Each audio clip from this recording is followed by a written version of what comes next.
Hello बच्चों, आज हम इलेक्ट्रिक चार्जेस एंड फील्ड का फोर्थ वीडियो लेकर आए हैं, जिसमें हम कुछ प्रॉब्लम्स करने वाले हैं based on the electric field intensity. मैंने अपने थर्ड वीडियो में इलेक्ट्रिक फील्ड इंटेंसिटी क्या होती है इसके बारे में पूरा एक्सप्लेनेशन दिया है, जिसका लिंक मैं डिस्क्रिप्शन बॉक्स में दे दूंगा। आप वहां से उसको रेफर कर सकते हो। चलिए स्टार्ट करते हैं वीडियो को। और प्रॉब्लम सॉल्व करने के पहले इलेक्ट्रिक फील्ड इंटेंसिटी से रिलेटेड मैं कौन से फार्मूला अभी यूज करने वाला हूं उसे जस्ट एक बार एक्सप्लेन कर देता हूं। तो first of all, what is electric field intensity? तो ये होता है, सपोज मेरे पास में एक चार्ज है Q। इस Q चार्ज के कारण किसी एक पॉइंट P पर कितनी इंटेंसिटी होगी, इस P का इस Q चार्ज से डिस्टेंस सपोज D हो। तो मैं एक बार फिर से बोल देता हूं, इस Q चार्ज के कारण इस पॉइंट P पर इलेक्ट्रिक फील्ड इंटेंसिटी कितनी होगी एट डिस्टेंस D पर।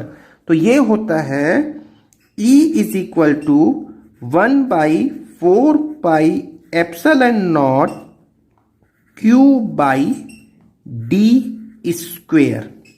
ठीक है, चलिए एक नेक्स्ट बात कर लेते हैं। 1/4 पाई एप्सिलॉन नॉट ये एक कांस्टेंट है जिसको मैं K भी लिख सकता हूं, और इसकी जो वैल्यू होती है वो होती है 9 इंटू 10⁻⁹ न्यूटन मीटर स्क्वेयर पर कूलम स्क्वेयर। ठीक है, नाउ अगली बात ये है कि सपोज एक बात कर लेते हैं, सपोज किसी पॉइंट पे इलेक्ट्रिक फील्ड की इंटेंसिटी इस डायरेक्शन पे है और दूसरे इलेक्ट्रिक फील्ड की इंटेंसिटी इस डायरेक्शन पे है, and the angle between them is suppose theta. ये इलेक्ट्रिक फील्ड इंटेंसिटी है सपोज E1, ये इलेक्ट्रिक फील्ड इंटेंसिटी है सपोज E2। तो इनका जो रिजल्टेंट इलेक्ट्रिक फील्ड होगा, मतलब E नेट, ये क्या होता है प्यारे बच्चों? ये सबको आपको पता होगा क्या होता है। E1 square plus E2 square plus 2E1 E2 cos theta. ये कॉस थीटा अंडर रूट के अंदर है। तो प्यारे बच्चों, क्वेश्चन ये है कि सपोज मेरे पास में दो चार्जेस हैं। ठीक है, ये क्वेश्चन है, क्वेश्चन केयरफुली सुन ले। मैं क्वेश्चन ऐसा लैंग्वेज में लिखूंगा नहीं, तो सुन लेते हैं। Suppose I am having a two charge of 2 microcoulomb and 8 microcoulomb, and the distance between them, इनके बीच की जो दूरी है, लेट अस कंसीडर 2 सेंटीमीटर। ठीक है, नाउ ये आपको बताना है कि इसके मिड पॉइंट पे, सपोज ये है मिड पॉइंट, मिड पॉइंट पे आपको E बताना है, इलेक्ट्रिक फील्ड इंटेंसिटी इनके मिड पॉइंट पे। तो मैं एक बार क्वेश्चन फिर से डिक्टेट कर देता हूं। Suppose we are having a two charge of 2 microcoulomb and 8 microcoulomb placed at 2 centimeter apart. You have to be find out the electric field intensity at the midpoint of these two charges. ठीक, तो now start करते हैं इस question को। आपको ये देखना है इलेक्ट्रिक फील्ड की डायरेक्शन किधर होती है। तो देखिएगा, सपोज इस पॉइंट पे, इस पॉइंट के कारण इलेक्ट्रिक फील्ड इंटेंसिटी का डायरेक्शन किधर होगा। तो हमने आपको ये बता रखा है कि यदि कोई प्लस चार्ज है तो इंटेंसिटी का डायरेक्शन प्लस से अवे होता है, और यदि माइनस चार्ज है तो इलेक्ट्रिक फील्ड का डायरेक्शन माइनस की तरफ होता है। ठीक है, तो यहां देखते हैं ये पॉजिटिव चार्ज है, तो पॉजिटिव चार्ज के लिए इलेक्ट्रिक फील्ड का डायरेक्शन इधर होगा। सपोज मैं कर लेता हूं इसे E1। ठीक है, और 8 माइक्रोकूलम ये भी पॉजिटिव चार्ज है। इस चार्ज के कारण इस पर जो इंटेंसिटी होगी वो इस डायरेक्शन पे होगी, इससे अवे, इससे अवे। ये सपोज E2 है। मैंने अभी क्वेश्चन पे ही सॉल्व कर दिया है, बट आपको पहले क्या करना है, क्वेश्चन लिखना है अपनी कॉपी में, उसके बाद सॉल्व करने के लिए ये डायग्राम अलग से बना है। ठीक है, तो नेक्स्ट आप देखिएगा, इसी पॉइंट पे E1 इस डायरेक्शन पे है, इसी पॉइंट पे E2 इस डायरेक्शन पे है, तो नेट के लिए मुझे क्या करना चाहिए, दोनों को सब्ट्रैक्ट करना चाहिए। तो नेट इलेक्ट्रिक फील्ड की इंटेंसिटी क्या होनी चाहिए, E2 माइनस E1। अब आप बोलोगे सर E2 माइनस E1 ही क्यों, तो definitely the value of E2 is greater than the value of E1, क्योंकि ये चार्ज बड़ा है, ये चार्ज छोटा है। ठीक है, तो E2 क्या होना चाहिए, तो लगा लो फॉर्मूला जो हमने अभी स्टार्टिंग में बताया है, 1/4 पाई एप्सिलॉन नॉट। इस चार्ज के कारण है तो इसलिए 8 माइक्रो का मतलब पता होगा प्यारे बच्चों, -6 10⁻⁻6 अपॉन डी स्क्वेयर। यहां से यहां तक का डिस्टेंस ये मिड पॉइंट है, तो डेफिनेटली 1 सेंटीमीटर होना चाहिए ना। तो 1 सेंटीमीटर को यदि मैं मीटर में कन्वर्ट करूं तो 10⁻⁻2 का स्क्वेयर, 10⁻⁻2 का स्क्वेयर। ठीक है, माइनस साइमल्टेनियसली E1 क्या होगा, 1/4 पाई एप्सिलॉन नॉट। यहां पर चार्ज कितना है, 2 इंटू 10⁻⁻6 अपॉन में 10⁻⁻2 का स्क्वेयर।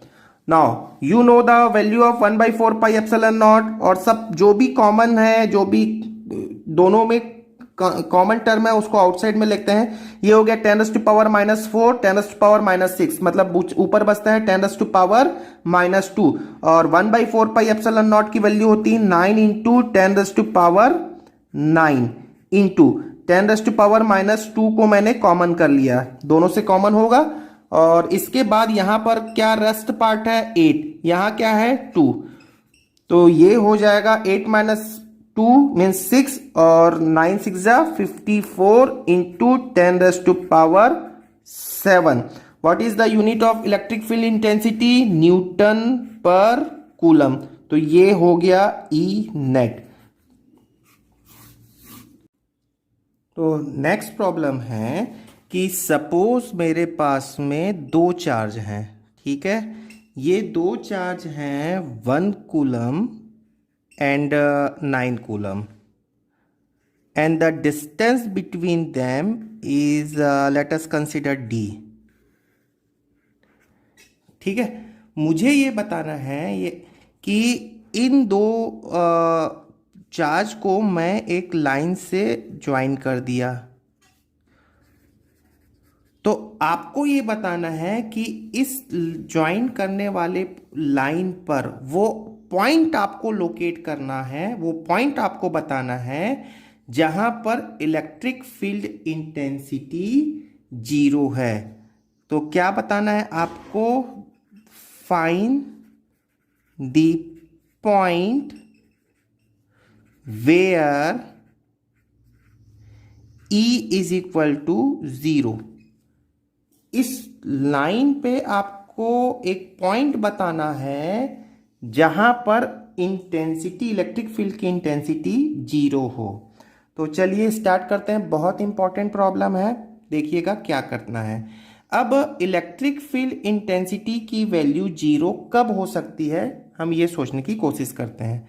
सपोज यहाँ कोई एक पॉइंट है, इस क्वेश्चन को सॉल्व करने के लिए हम एक कॉन्सेप्ट आपको बता रहे हैं। सपोज आपके पास में एक पॉइंट है, यहां पर इंटेंसिटी यदि इस डायरेक्शन पे हो, सपोज E1, और यहां पर इंटेंसिटी इस डायरेक्शन पे हो, सपोज E2, और यदि E1 और E2 की वैल्यू सेम हो जाए तो यहां पर नेट इंटेंसिटी कितनी होगी, 0 होगी। बस यही आपको बताना है, यही आपको कॉन्सेप्ट है क्वेश्चन सॉल्व करने का। ठीक है, चलिए देख लेते हैं। अब मैं कंसीडर कर लेता हूं कि इस पॉइंट, इस लाइन पे सपोज एक पॉइंट यहां कहीं है जहां पर इंटेंसिटी कितनी है, 0 है। ठीक है, यहां पर इंटेंसिटी कितनी है, 0 है। तो ये चेक करना कि सपोज कर लेते हैं कि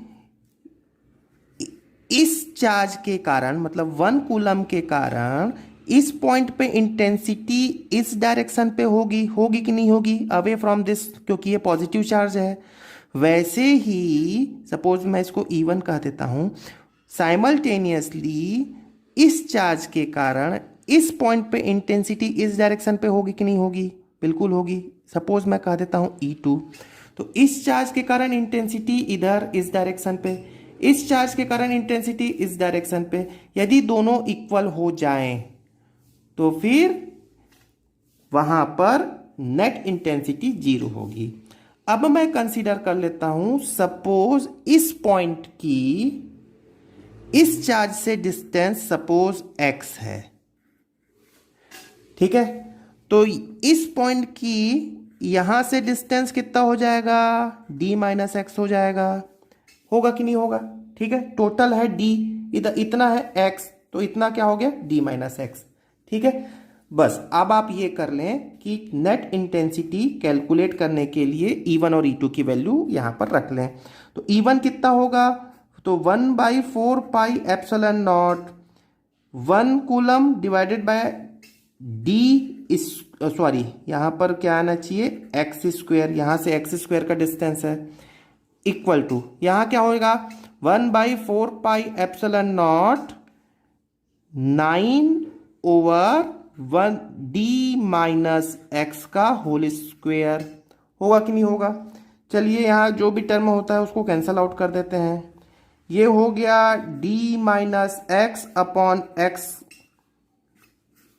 का स्क्वेयर इज इक्वल टू 9। यदि मैं इसको सॉल्व करता हूं तो d minus x upon x is equal to plus minus 3। होगा कि नहीं होगा? बहुत सिंपल। अब आप देखिएगा यहां पर मेरे पास में दो ऑप्शन आ गए। यदि मैं +3 लेता हूं तो d minus x over x is equal to +3, और यहां क्या हो जाएगा? d minus x over x is equal to -3। यहां से x की वैल्यू क्या होगी? तो d minus x is equal to 3x, या d is equal to 4x, या what should be the x is equal to d/4। ठीक है, x की वैल्यू d/4 हो गई। यहां पर देखें तो d minus x is equal to -3x होगा यहाँ पे, सॉरी यहाँ पर -3x होगा। ठीक है, तो d is equal to -2x, तो x is equal to -d/2। अब आप देखो मेरे पास में दो वैल्यू आ रही है आंसर में, which should be the correct answer? आपने x को किधर कंसीडर किया है? इस पॉइंट से इस डायरेक्शन पे कंसीडर किया है, मतलब पॉजिटिव x है। तो इन दोनों में से कौन सी वैल्यू हमारी सही होनी चाहिए? ये सही वैल्यू है। ठीक है, तो this is the correct answer. मतलब मैं ये बोल सकता हूं कि 1 कूलम से d/4 डिस्टेंस पर इलेक्ट्रिक फील्ड इंटेंसिटी 0 होगी। चलिए नेक्स्ट प्रॉब्लम करते हैं। सपोज मेरे पास में एक चार्ज है Q और यहां मैंने चार्ज पुट अप किया है -16Q, और distance between them is let us consider D। और एग्जैक्टली सेम प्रॉब्लम है जैसा मैंने प्रीवियस क्वेश्चन में किया है। आपको वो पॉइंट बताना है where the E is equal to 0, कहां पर इलेक्ट्रिक फील्ड इंटेंसिटी 0 होगी, the line joining between them. मतलब यदि मैं इन चार्ज को मिला दूं तो वो कौन सा पॉइंट होगा जहां पर इलेक्ट्रिक फील्ड इंटेंसिटी 0 होगी। इसका कॉन्सेप्ट मैंने बताया आपको। एक पॉइंट सोचा मैंने, इधर है E1, इधर है E2, और यदि E1 इक्वल टू E2 हो जाए, E1 इक्वल टू E2 हो जाए तो वहां पर इलेक्ट्रिक फील्ड इंटेंसिटी 0 होगी।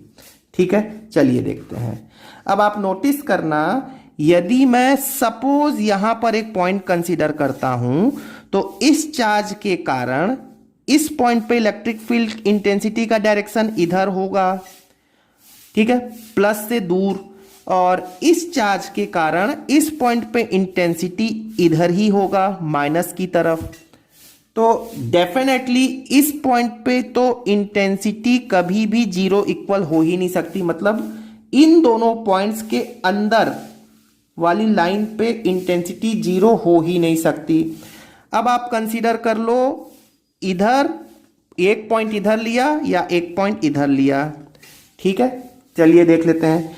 इस पॉइंट के कारण इंटेंसिटी किधर होगी, इधर होगी, उसको मैं सपोज E1 कह देता हूं। नहीं, इस पॉइंट के कारण इस पॉइंट पे इंटेंसिटी इधर होगा माइनस की तरफ, और इस पॉइंट के कारण या इस चार्ज के कारण इंटेंसिटी किधर होगी, इधर होगी। मतलब इस पॉइंट पे दोनों अपोजिट आ रहे हैं, तो एक पॉसिबिलिटी है कि यहां पर इंटेंसिटी 0 हो सकती है। यहां चेक करते हैं, यहां पर इस चार्ज के कारण इंटेंसिटी किधर होगी, माइनस की तरफ हो सकती है, और इस पॉइंट पर इस पॉइंट के कारण इंटेंसिटी इधर होगी। तो ये मैं कह रहा हूं E1 और ये कह रहा हूं E2। तो यहां पर भी एक पॉसिबिलिटी बन रही है, लेकिन आप खुद सोचो कौन से पॉइंट पर, इस पॉइंट पे या इस पॉइंट पे, कहां पर इंटेंसिटी 0 होने के चांसेस हैं। तो आप ध्यान से सुनोगे ये बात। देखो, ये चार्ज है छोटा और ये चार्ज है बड़ा। छोटा चार्ज है तो ये डिस्टेंस मैं यदि कम ले लूं तो इसका इफेक्ट यहां पर ज्यादा पड़ेगा, और ये बड़ा चार्ज है इसका इफेक्ट भी यहां पर पड़ेगा, क्योंकि बड़ा चार्ज है। दूर डिस्टेंस मैं दूर कर दूं लेकिन चार्ज तो बड़ा है ना, तो बड़ा चार्ज होने के कारण यहां पर इफेक्ट पड़ सकता है। अब यहां पर देखो, इस पे सोचो, थोड़ा ध्यान से सोचना। इस पॉइंट पर क्या इसका इफेक्ट बहुत ज्यादा पड़ेगा, क्या नहीं पड़ेगा, क्योंकि ये छोटा चार्ज है। और इसी पॉइंट पर इस पॉइंट का इफेक्ट पड़ेगा क्या, बहुत ज्यादा पड़ेगा। मतलब यहां पर इंटेंसिटी के 0 होने के चांसेस नहीं है, क्योंकि इसका इफेक्ट तो बहुत ज्यादा पड़ रहा है और इसका इफेक्ट तो पड़ ही नहीं रहा है, ठीक है। लेकिन यहां देखो, फिर से सोचो एक बार, इस पॉइंट और इस पॉइंट का डिस्टेंस कम है, चार्ज छोटा है, डिस्टेंस कम है, फोर्स ज्यादा लगेगा। चार्ज बड़ा है, ये मेरा पेन भी देखिएगा, चार्ज बड़ा है, डिस्टेंस बड़ा है, तो भी इक्वल फोर्स ही लगेगा। मतलब यहां पर इंटेंसिटी 0 होने के चांसेस हैं। बस अब आपका प्रॉब्लम सॉल्व हो गया। ये डिस्टेंस कंसीडर कर लेते हैं x। तो क्या होगा, E1 की वैल्यू कितनी होगी, 1/4 पाई एप्सिलॉन नॉट। मैं E1 किसके कारण लिया हूं, इस किसी के कारण भी ले सकते हैं। तो 16/16 यदि ये लेता हूं 16Q, तो डिस्टेंस कितना हो जाएगा यहां से प्यारे बच्चों, d प्लस एक्स। तो d प्लस एक्स का स्क्वायर, और डिस्टेंस यहां पर कितना हो जाएगा, 1/4 पाई एप्सिलॉन नॉट 1 या Q बाई एक्स स्क्वायर। तो देख लेते हैं, कैंसिल कर लेते हैं दोनों साइड से क्या क्या कैंसिल हो रहा है। ये सारे टर्म्स मैंने कैंसिल कर लिया। ये हो गया 16 is equal to d plus x का whole square upon x square, या आप ये बोल सकते हो d plus x upon x is equal to plus minus 4, ठीक है। तो अब आप ये देखिएगा, यहां पर फिर से मेरे पास में दो ऑप्शन आ रहे हैं, d plus x over x is equal to 4 या d plus x over x is equal to minus 4। तो यहां मैं बोल सकता हूं d